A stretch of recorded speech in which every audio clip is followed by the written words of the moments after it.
Morning, everyone. I read this article yesterday. I came across it yesterday, and I rolled my eyes on it because, well, it's just another arrow in the quiver of don't have kids, overpopulation, etc., etc.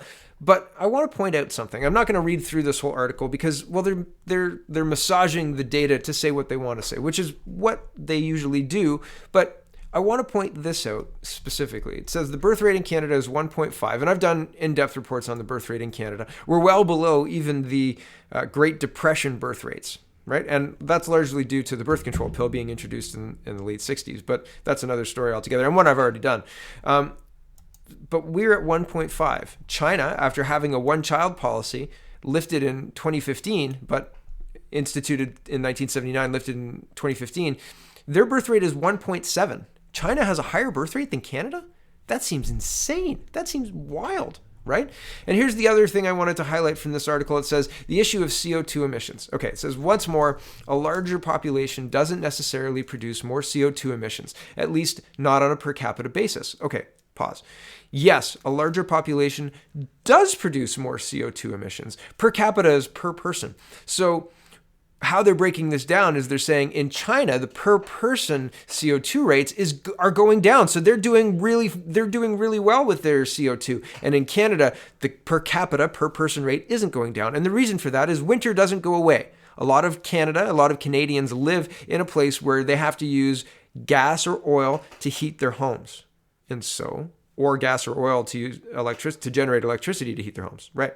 So because of this, the per capita cost is going to, no matter how efficient we get, until the efficiency is not using oil or gas to heat our homes, which is not realistic, not in the short term, not in the medium term either, and as far as I'm aware, not in the long term, per capita is going to remain the same because wintertime. And yet we have close advisors to the Prime Minister, economic advisors to the Prime Minister advising that we should go to 100 million people. It's not going to reduce the per capita. Why are we bringing people from low CO2 countries that don't need to use oil or gas to heat their homes, from those low CO2 countries to a high CO2 country like Canada? It doesn't make sense. It doesn't make sense if you believe this. Not at all. This 100 million person initiative does not make sense if you believe the global warming CO2 emissions cause warming. It doesn't make any kind of sense at all. Okay, back to this. I'm just going to read this through because it's important, but it's a lie. Like, it's a lie. The per capita is just not going to change. Not in Canada. Can't find efficiencies like that. Not in the short term. Anyway, not in the medium term. And I know I said that. Okay, back to the article. Michael Barnard, chief strategist with TFIE Strategy Inc., who specializes in energy and low carbon solutions, points back to China as an example. While the country of 1.4 billion people is the number one emitter of CO2 in the world, on a per capita basis, it produces far fewer emissions than the US, the world's second top emitter, and Canada, 10th. According to a recently updated explainer by the Union of Concerned Scientists, the U.S. CO2 emissions from fuel combustion per capita is 15 tons, and Canada sits at 14.9 tons. China, they're just at 6.4 tons per capita, a trend that is starting to drop. That's also the case for India, Barnard said. Per capita is important, he said. 1/3 of the population already have lower per capita CO2 emissions than we do, and they're dropping faster. Yeah, because they don't have winter. Like India doesn't have winter, guys. Like, this is a false comparison, and it's just irresponsible to report it like that. Like, oh, we should be doing better. No, it's geography. And Canada is a cold country. We're oil rich, and we use the oil to heat our country. Without it, no country. Back to the new article, Maclean's. This was interesting because I was saying this. We've got no longer a liberal majority on the Justice Department and other things. So time for the minorities on these committees, like the Bloc and the NDP, to start flexing their muscles. But what's more likely to happen? The Liberals get held accountable by the Bloc or the NDP, or the NDP extract spending and other promises from the Liberals in order for them to cooperate and shut down the SNC Lavalin judicial investigation that is suggested in this article. That's what I think. I think that the Bloc goes to Quebec or the Bloc goes to Trudeau and says, we want this for Quebec. And I think the NDP goes to Trudeau and says, I want to look really good and I'd love some more seats next time. Could you look worse? I don't suppose any prime minister could possibly look worse going into an election than Justin Trudeau just did. And yet, still pulls out a majority. Unbelievable. Anyway, here's the Maclean's article. It says, now, finally, Parliament can demand real answers on SNC Lavalin. Maclean says, tongue-in-cheek. I scroll down and I just want to read the important part of the article.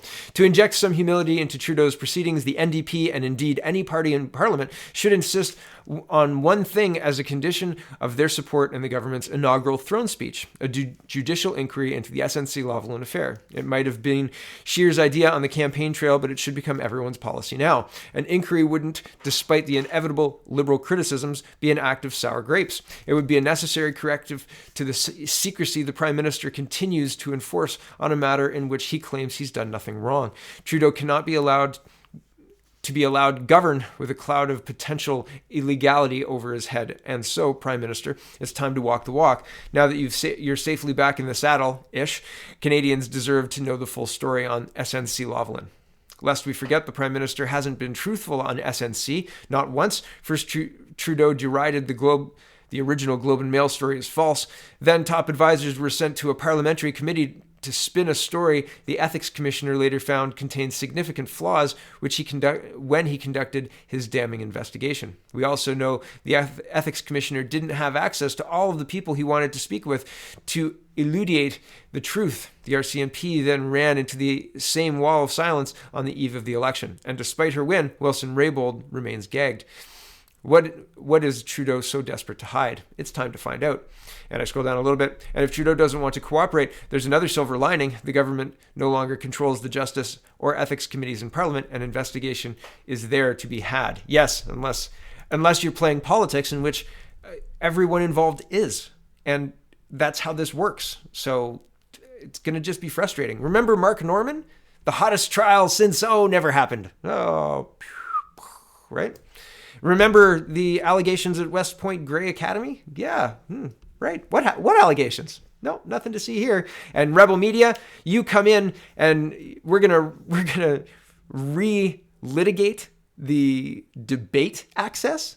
What? Anyway, that's a different story altogether. Here's Steeper, and he says, did the CPC headquarters hire Kinsella as a lawyer? Is Daisy Group a law firm, Andrew Scheer? Kinsella and Scheer will lie and mislead to cover their tracks. Unacceptable. This needs to be fully exposed. And here's CTV News. It says, Kinsella has refused to reveal who hired his company, maintaining it was protected by solicitor-client privilege. Okay, so you can hire somebody. This is what I'm getting from this. You can hire somebody as a lawyer, specifically Warren Kinsella, smear them publicly as racists in the newspaper, and be protected by lawyer-client privilege in an election. No problem. No problem, guys. It's fine. That's democracy. Ha! Unbelievable. Okay, here's the CBC. It says seek and destroy. It's called... You can have a campaign named Seek and Destroy and pay a lawyer to both hide your identity for purchasing the campaign and publicly smearing people in the newspaper. Libel. Yay. And that's legal, apparently, I guess, because nobody's going to do it. Who's going to do anything about this, right? Just like it's very unlikely that the NDP will bring down the government, or the Bloc will bring down the government, or the Conservative Party could bring down the government, because they don't agree with Trudeau covering his tracks on SNC. Trudeau's not going to stop behaving like Trudeau, right? This described it perfectly. The secrecy, the closed ranks. He's going to do what is necessary to do. He's going to give people what they need in the NDP, in the Bloc, to do what he wants. That's it. That's our system. That's how it works, right? And this, are we really going to rerun this election? It's clearly unfair. It's clearly not okay. It's clearly bad intent with a cudgel to absolutely clobber the PPC. So, right. Does it matter? I was a victim of this. It matters. I care, but I don't think that anything's going to happen. Frustrating. Here's the article. Embattled political strategist Warren Kinsella on Friday shed new light on the Seek and Destroy campaign his company was hired to conduct against Maxime Bernier's People's Party of Canada, saying he set 3 conditions when he accepted the contract. On his Kinsella KinsellaCast podcast, an unapologetic Kinsella said the campaign to spotlight racists who attached themselves to the fledgling party was not supposed to extend into the period covered by election spending rules. Quote, our efforts would strictly adhere to Canadian election law and cease all operations on June 29th, he said. He also said Daisy Group's work was, quote, subject to full public disclosure. It would all be disclosed. Nor would the client be exempt from criticism, Kinsella said.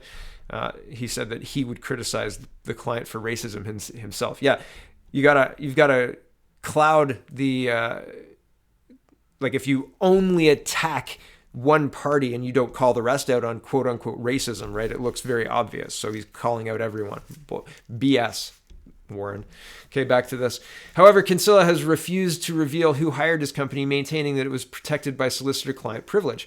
While Daisy Group describes itself as a strategic communications firm, Kinsella is also a lawyer and member of the Law Society of Ontario. So if you hire Daisy, are you automatically protected by lawyer-client privilege? Or do you have to hire Kinsella and do you have to be the leader of a political party that's not the People's Party of Canada? The podcast comes a week after the news broke that Kinsella's company was behind a social media campaign to undermine the People's Party and keep Bernier out of the federal leaders debate, according to records provided to CBC News. A source with knowledge of the project identified the Conservative Party of Canada as the client. Conservative leader Andrew Scheer has repeatedly refused to confirm or deny that his party commissioned the work. Sounds like Justin Trudeau, eh? Back to the article. The project, known as Project Cactus, was designed with 3 phases, according to documents seen by CBC News. The first involved research and branding in March and April. The second was identified as a launch phase, known as Seek and Destroy, running from April 16th to June 30th, at the start of the WRIT period, when new restrictions kicked in for third-party advertising. The third phase, to run July 1st, 2019 to TBD, was called the Full Steam Ahead phase, where the team would push Maxime Bernier and the PPC off their message, forcing them instead to defend instances of hate speech and sympathy for racism. I scroll down because the rest of the article is Kinsella spreading ridiculousness about, and misinformation, further misinformation. So is this okay? I don't think it's okay. Not at all. I think it's ridiculous. But as I said, there have been so many inconsistencies and flaws with this election, with ballots going out to non-citizens, with chaos at the voting booths. I've read instances of entire ballot boxes being dropped. I've read instances of ballot boxes being opened in districts in Toronto and around other places. So, I mean, I've had personally people tell me certain stories that are concerning as well. But the tsunami of these things, I think, ultimately amounts to Trudeau is going to do what is necessary to get through what he needs to get through to stay in power. And that's how politics is played. And I don't agree with it. I think that it's ridiculous. I think that there's a whole lot that was wrong with what happened through this election. From the Kinsella thing, from all 4 parties aligning against Bernier, from the irregularities at some of the ballot boxes I heard. And I had scrutineers in my riding, and I absolutely 100%, each ballot box reflected the overall vote. In Guelph, I don't think there was any shenanigans at all, personally. But there's not to say that there weren't some around, right? And who knows, right? I'm saying there's concerning stories. I have no proof, and I personally have no concerns for my riding. So there's all that. There's all that. And what is to be done? Like I said, it's politics. What is to be done is we wait and see. Most minority governments fall before 2 years. A lot of people are saying 18 months, maybe 2021. I don't know, but I'll be here watching. Thanks for watching, everybody. Have a wonderful day. Check out CanadaPoly.com. And I think that's about it.